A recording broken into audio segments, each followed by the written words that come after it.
Hello! Welcome to another video. I am Bara, aka 90 Degrees. We are going to talk about my favorite releases of 2016. Now 2016, as big of a year this year is, there has been a lot of great albums that's coming out this year. I enjoyed a lot of music releases this year, and I'm looking forward for 2017 for more releases because I have a couple of albums that I'm looking forward to. But however, I will give an honorable mentions of some of the albums I'm going to mention here. These albums were just this short on making into my love list. The only reason it's because I think I haven't digested it. I haven't digested them enough, or there's some flaws that I couldn't ignore, that I just like, okay, maybe the flaws were too big and I couldn't put in my final love list. But however, I do want to give them an honorable mentions. So let's get started. So for honorable mentions, I have Glass Animals, How to Be a Human Being, Idle Tech with Hollowed, Quelle Chris with Lullabies for the Broken Brain, Deftones with Gore, Schoolboy Q with Blank Face LP, Spiritual Beggars with Sunrise to Sundown, and then I have Anderson .Paak with Malibu.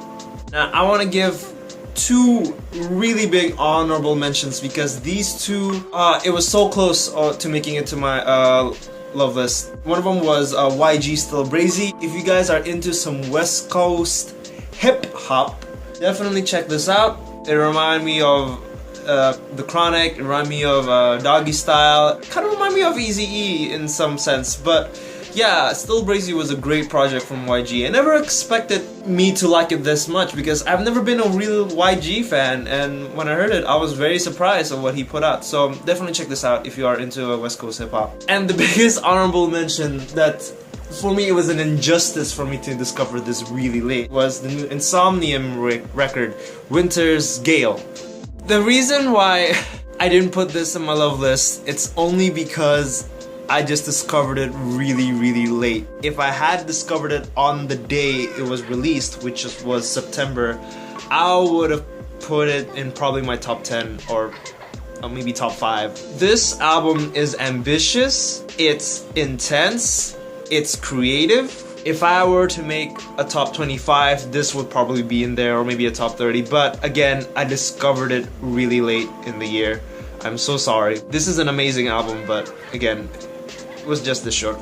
So let's get into my final list. I'm gonna list out 20 favorite albums of 2016. We'll start off by number 20. Number 20, I have Sims More Than Ever. I discovered this guy by accident. However, to my surprise, he was actually from Doomtree. I've heard of Doomtree. I've listened to a couple of tracks, but I don't know the members. So I was a bit surprised when, Sims was part of Doomtree. And More Than Ever was a great project. I discovered it late in the year, but I've been listening to it non-stop. It's just a really nice indie underground hip-hop album, if you want to call it that.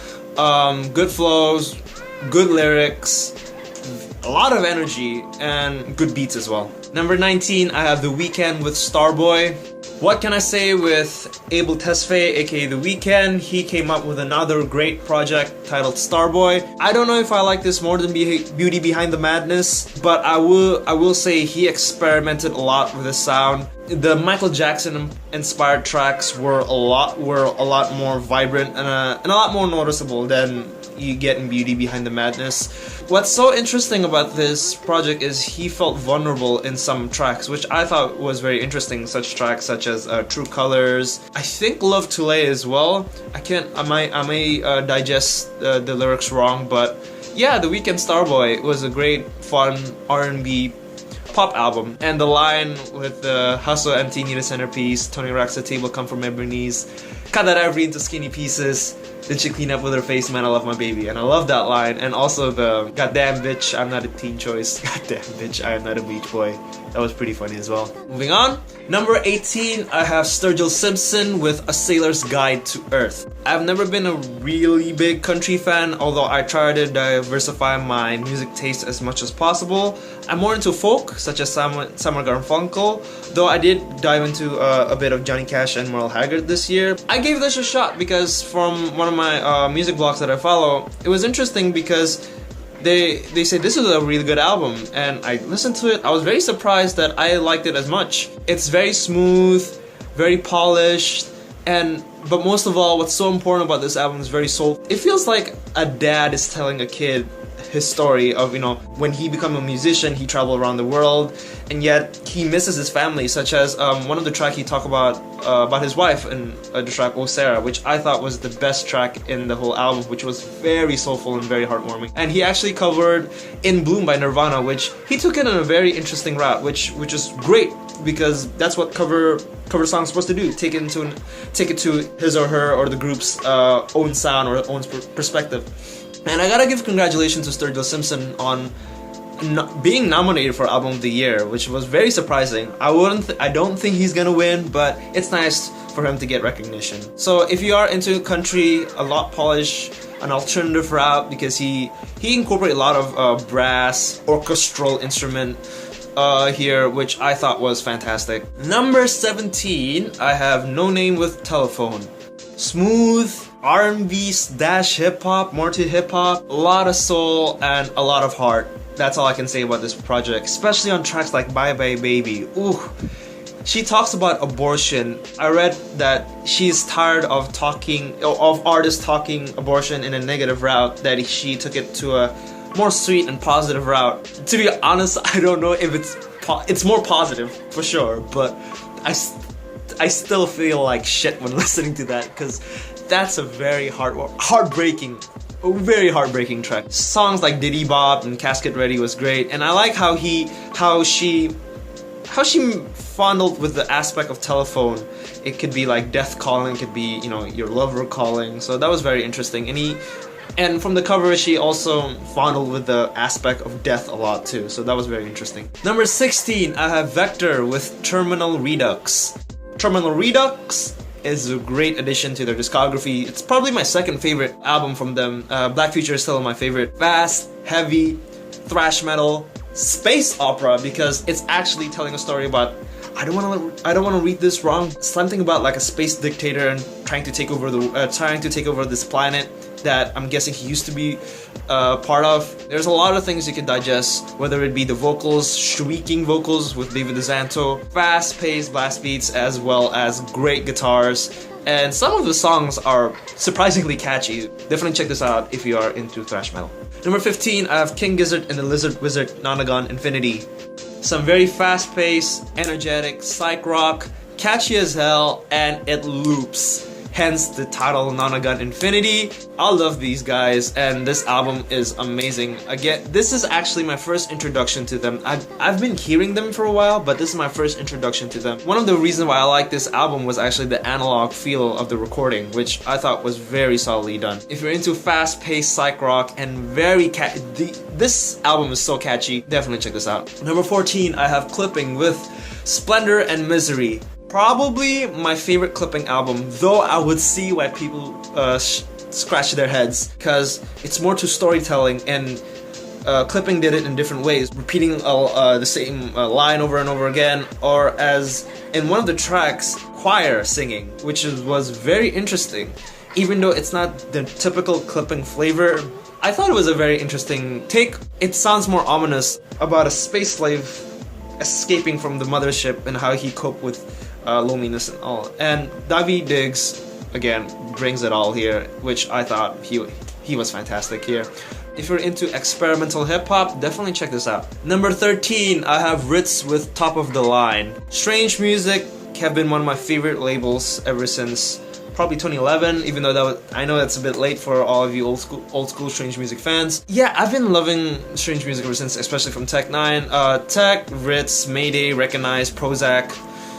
They're my favorite artists from the label, and Top of the Line is probably my favorite album from Ritz. I felt like he was more focused on here, a lot more darker tone here. I felt like it. There was some parts where I felt pity for him, because not that I haven't felt pity for him before, but I think he put a lot more emotions here. The track Nostalgia, oh, that track breaks my heart. Even though I'm not a dog person myself, but that track just breaks my heart. Ritz, this is probably my favorite project from you, and keep making music, because this is dope as hell. Bangers, some interesting introspective tracks as well, and just good. Just a great project from him.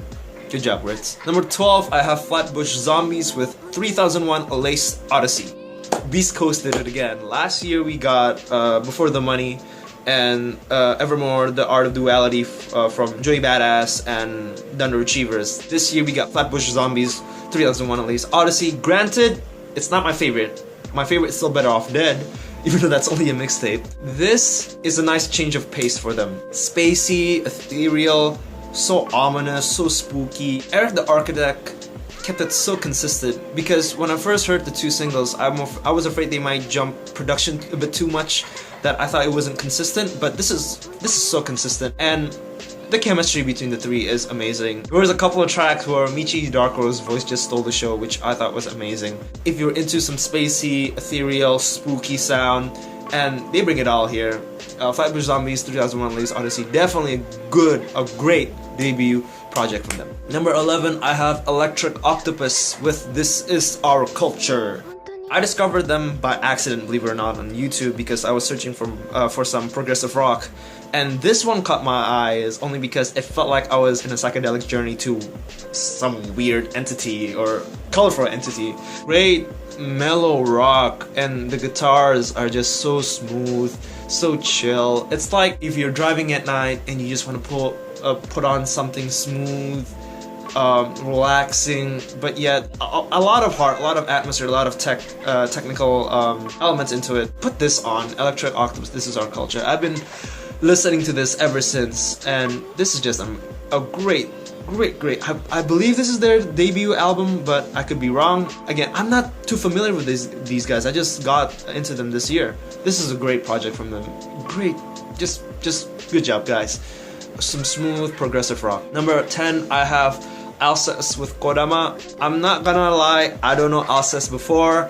Upon research, I just noticed they've been in the game for so long. I felt embarrassed for not knowing them. But when I discovered Kodama, again, by accident, I was blown away. The way they blend shoegaze and black metal is very smooth. Great instrumentation. The transition between smooth melodic vocals and gruff screams is great as hell. The atmosphere is just fantastic. I'm probably gonna get this on vinyl. I've been listening to Spotify for so long. I need to get this on vinyl. This is an amazing project from them. Number 9, I have Cathilis with, I'm probably gonna butcher this, Le Dernier Crespeur. I don't speak French, I'm sorry, but I will say this. This is an amazing atmospheric death metal from the Vancouver-based atmospheric death metal band. This is their debut album, and I discovered them again by accident. The attention to detail of the way they chose the sounds, you really felt like you were in a dungeon with monsters all around you. Like one with wings, one with horns, one with 10 billion teeth drooling with blood and corpse everywhere. It's insane. The vocals are very interesting as well. The vocals would be very gruff and very raw, but in some songs it would be edited, but not in a bad way. It actually adds to the darkness, which I thought was very good. For you people who's a fan of Legend of Zelda, there was a track that sampled Majora's Mask's soundtrack, and I think if I'm not mistaken, it's on the last track. They actually put Majora on the title track, and it's actually one of my favorite tracks here. Great debut project from Cathilis. I'm looking forward to what they'll bring next. If you're into atmospheric death metal, check these guys out because you're missing out. Number 8, I have Glim Spanky with Next One. If you guys may not know, I love J-Rock, but I've never heard of Glim Spanky. When I heard the intro track, I was very interested because they have an interesting sound, because the vocalists have her own raspy, gruffy voice. It felt like a stoner rock feel, and the guitarist has a stoner rock vibe, and the way he chooses riffs is catchy, but it has its own character. It's a really fun J-Rock project, but with its own characteristics, because as far as now, I've never heard of a J-Rock band that sounded like them. The songs that caught me most was actually the slower songs. The vocalists and the guitars just blended so smoothly, and I couldn't stop pressing repeat on the songs. It was fantastic.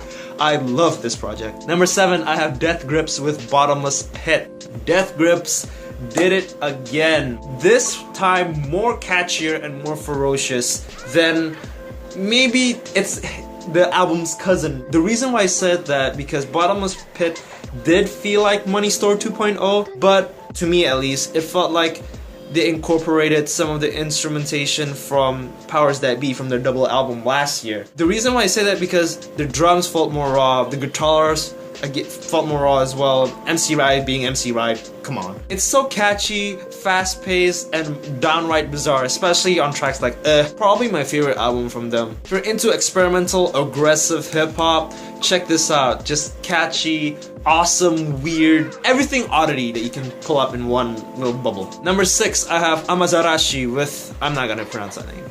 I was curious because, you know, I followed him ever since the Game of Laplace, and then the band said, okay, we're releasing a new project. It's like, okay, cool, I'll listen to it. I was very surprised of how good this project is. It's very consistent, a lot of passion. The vocals are, he really means what he's talking about. Granted, I didn't look at every single song or what it means, but I do get what he's trying to portray. There was one song which he just spoke. It's just a long monologue for 2 minutes, I think. I felt so insecure about myself because it really felt like this dude was about to commit suicide. And this whole album, just a great big death. You imagine the visuals of just a white blank screen with, you know, red rose petals and blood dripping out. The songs are catchy, depressing, especially from the first track. And I believe from the point of view of Taxi Driver, of like, oh, the whole thing is moving too fast and I'm just like a little taxi driver. This is just a great project. Number 5, I have Kanabun with Origin.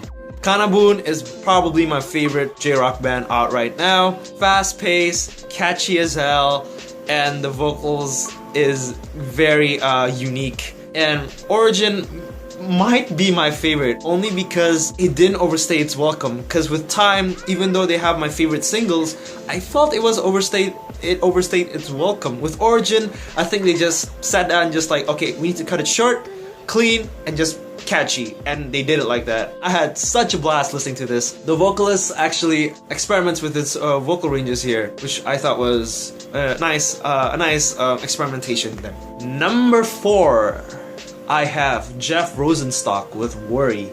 Do you feel like life's moving too fast and you're just sitting here while everyone's growing old and the world's about to die, but you're smoking on some weed? This is basically the album for you. A very nice pop punk album. Jeff Rosenstock did it again. Great job, dude. There was one track I was very surprised of how fast paced he went. I would never thought he would be like that. I would thought he'd be like the dude who talks about, you know, his friends moving on, which he did. He's a bit political in this album, especially on the last part of the album. It's a chaotic album. I felt really sad listening to it, as usual with Jeff Rosenstock album. We Cool is just about your friends, while as Worry is your friends, but more in a sense that this world is about to die. At number 3, I have Danny Brown with Atrocity Exhibition.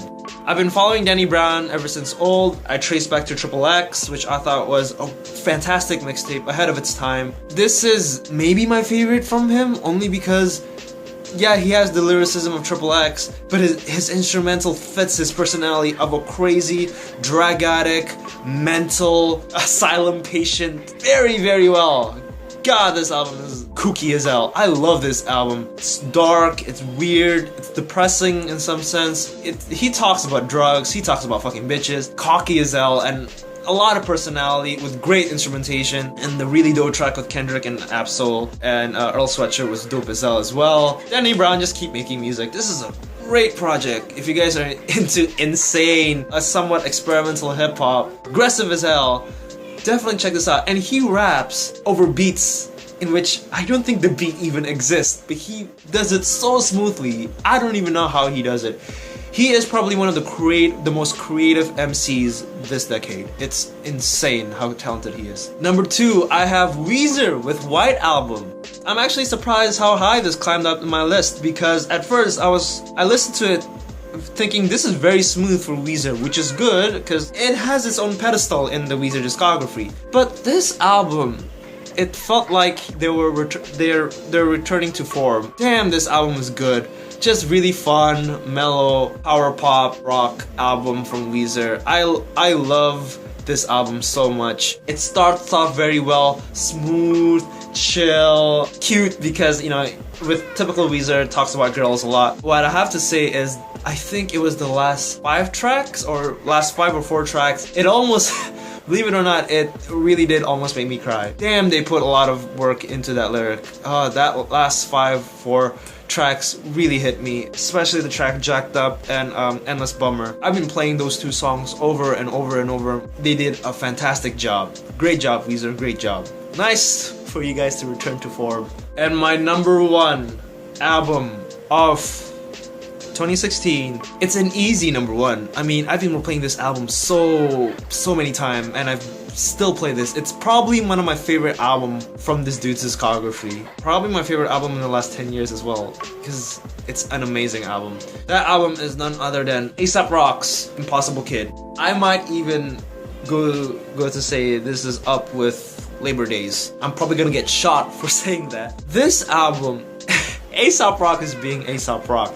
Esoteric as hell, very hard cryptic wordplay and how he uses syllables and his techniques in writing songs. But I have to say, he talks about some personal stuff, and he talks about, well, being A$AP Rock as well. He talks about his brothers. He talks about the death of Kumuteo and how he felt about it. He was very depressed when had to take the reality in, but at the same time he had to get out. And he talks about some weird stuff like his cat Kirby, just him growing of old age on the song A Lot of Years, which I thought was very funny. My mind's fucking blown. The future is amazing. I feel so fucking old. I bet you clone your pets and ride a hoverboard to work, which was a funny line. It's consistent, it doesn't overstay its welcome, shows a lot of personality, and the track Shrunk was great of how he's going to the shrink and he's having a battle with the psychiatrist. One of the lines in Shrunk was, "My first name is a random set of numbers and letters and other alphanumerics that change hourly forever. My last name, 1,000 vowels fading down a sinkhole to a susurrus, couldn't just be John Doe or Bingo." Oh yeah, she says, "I'm not your enemy." I said, "That sounds like something that my enemy would say inside of playing off the chemistry." She said, "You're being difficult." I said, "I'm being guarded. You're quarter mil in debt. I get more guidance from my barber." Another one that was very good was, she said, "When you start getting all expressive and symbolic, it is impossible to actualize an honest diagnostic." A$AP Rock rebuttal with, "When you start getting all exact and algebraic, I'm reminded it's a racket, not a rehabilitation." Great line. Impossible Kid is my number 1 of 2016 album. So thank you for watching. Hit that like button and please subscribe. Have a good day, have a good night, evening, wherever you are in this world. But yeah, thank you for watching.